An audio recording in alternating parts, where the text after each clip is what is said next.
Friday. Happy Fempreneur Friday, everybody. Yes. How are you, Stacey? How's your Friday going? It's going good. I'm happy.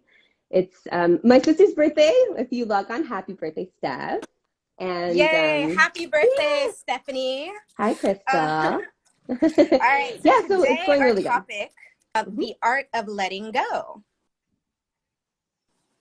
And so we were talking about this last week, and I believe that one of my friends who actually was on Clubhouse talking to us kind of brought up this topic of letting go in entrepreneurship and how important just like letting go is and like the release is, because that is like a huge part of manifestation. So we kind of wanted to touch upon that today as our entrepreneurial topic of choice. But Stacey, do you want to say something before? I wanted to read an excerpt from the 7 Spiritual Laws of Success, but you can chat for a second. Yeah, well, I'm excited to hear the excerpt because I know we'll kind of go off of that. Yeah. Hello, hi Maria, hi everyone.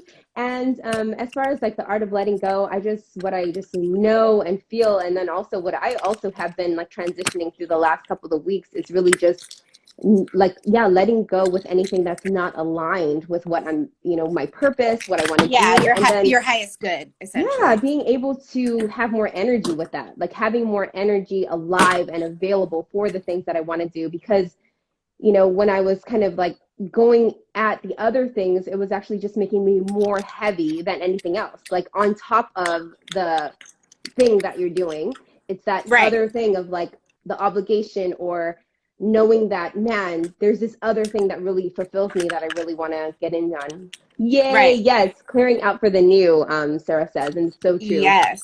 Yeah. And so I don't know if you guys, you in the audience have like heard of this book, but it's called The 7 Spiritual Laws of Success. And I definitely love this book. I think I kind of read it at the like beginning, quote unquote, of my entrepreneurship, although I feel like you're kind of always a beginner when you decide to be an entrepreneur, like you're always learning new things. Yes. But I'll start with like saying what these 7 laws are. So the 7 laws are, I'm like reading from my computer here, if you can see. But the 7 spiritual laws are the law of pure potentiality, the law of giving, the law of karma or cause and effect, the law of least effort, the law of intention and desire, the law of attachment, and the law of dharma, which is like purpose in life. So the one that I wanted to touch upon is the number 6 of the 7 spiritual laws. And that is the law of detachment, which is, basically like the law of letting go, in essence. So the 6th spiritual law is a law of detachment, and it basically says to acquire anything in the universe is to relinquish our attachment to it. It does not mean we give up the intention to create our desire. We don't give up the intention. We don't give up the desire. We give up our attachment to the outcome. The moment we combine one pointed intention with detachment to outcome, we have that which we desire. And detachment comes from an inner knowing that we are a pattern of behavior of higher intelligence. When things don't seem to go our way, we can let go of our idea of how things should be. We know that our limited awareness, through our limited awareness, we cannot see the synchronicity and the harmonious patterns of the universe.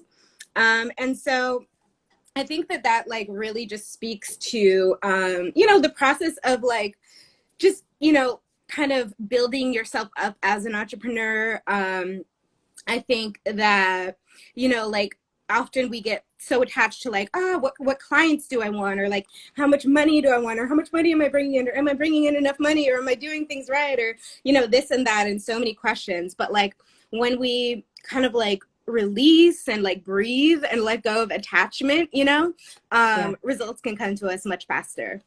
Yeah, I totally agree with you. I think also for me, it's been like the hard decisions. I know some people say like choosing between like your genius zone or the things that you're good at or the things that are actually really in your heart.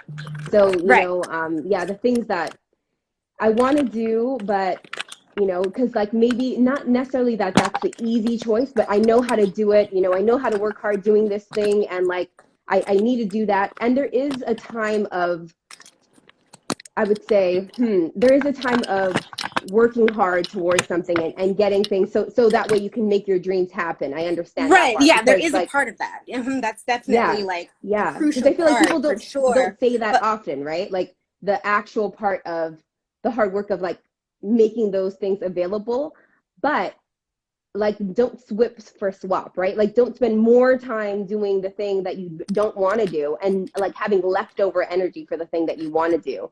So really right. having that balance and then like being able to like pour more into the thing that really serves you, your purpose.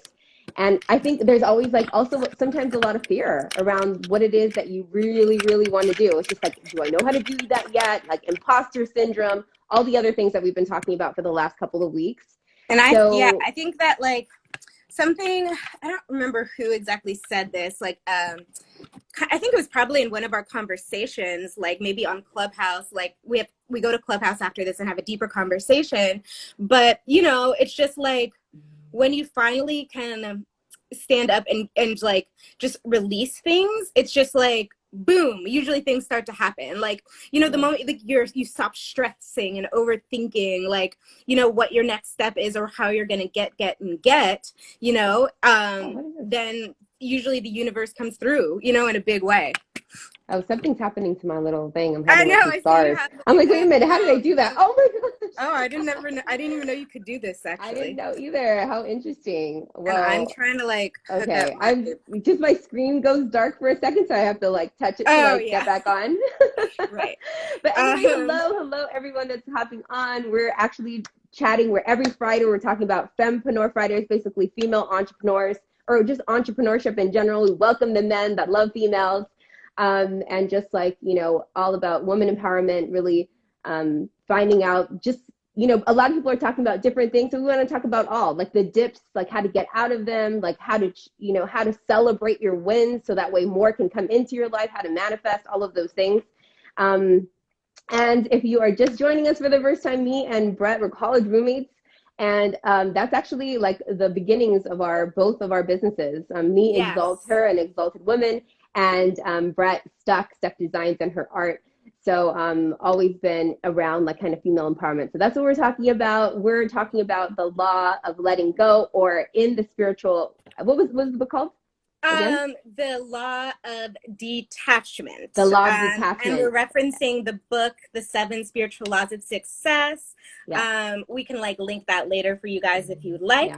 Yeah. But yeah, let me actually read this little part. I was like just skimming Yeah. this, but so it's basically talking about the contrast between, you know, attachment and like holding on to things so tightly, like, you know, the result things are gonna have, you know, versus like what happens when you finally like let go after you've done the work, of course. Yes. But Yes. it basically is like attachment, on the other hand, implies doubt and distrust in nature's intelligence and its infinite organizing power. Attachment is the melodrama of the ego because it is based on fear and insecurity, and it comes from not realizing the power of self.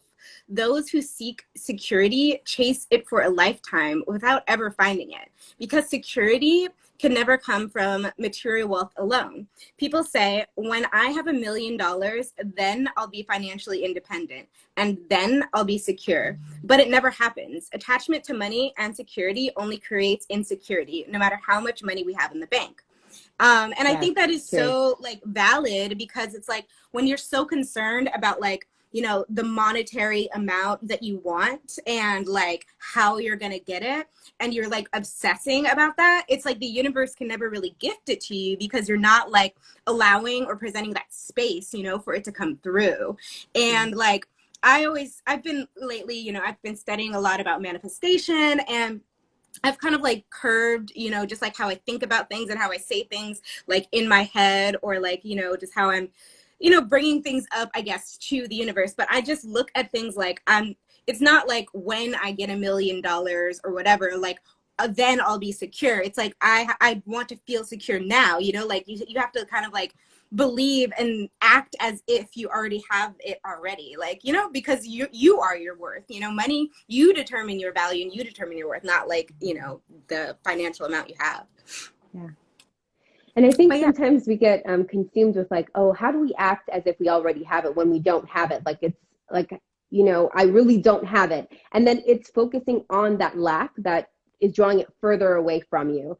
So I think really changing that into actually how would you be if you had it? So not necessarily like, you don't have it, so you won't feel those things. Yeah, self-love, that's a great one. But like if you had $1 million right now, what would you be doing? How would you be? You would be excited. Like, you'd can be you be relaxed. excited? Yeah, like even just that way of being excited, can you be excited now? Like, or what can you be excited about?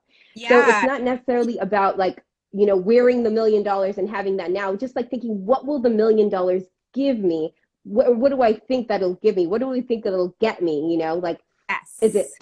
more love? How can you be more loving today? Like how can you show more excitement today? And how can Right. you celebrate today? Because that's what you would be doing if you had the $100 million, let's say. You'd be Yes. celebrating, you'd be excited, you'd be talking to people. So how can you bring that energy into what you do daily in your daily practice, in your daily work? And that's how you can draw a little bit more closer. Yeah. And you know what? Sometimes it's not even like you're like, oh, well, how does that positivity just get me something?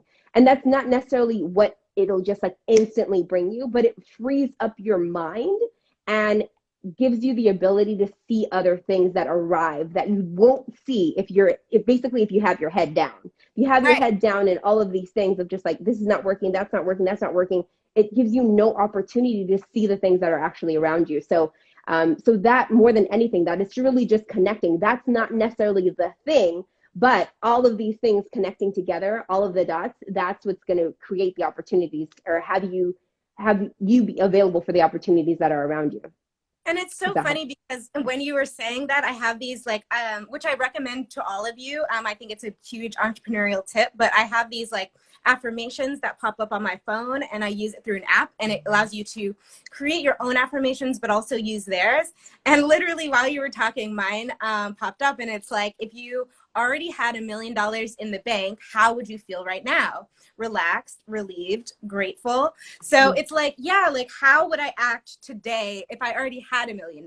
And I mean, yeah. obviously you can't like just go and buy your mansion or whatever Yeah. yet. You can be like, like what, how would I, move, and how would I Yeah. carry myself, and how would I Yes. treat myself, work and operate and move in my relationship with others.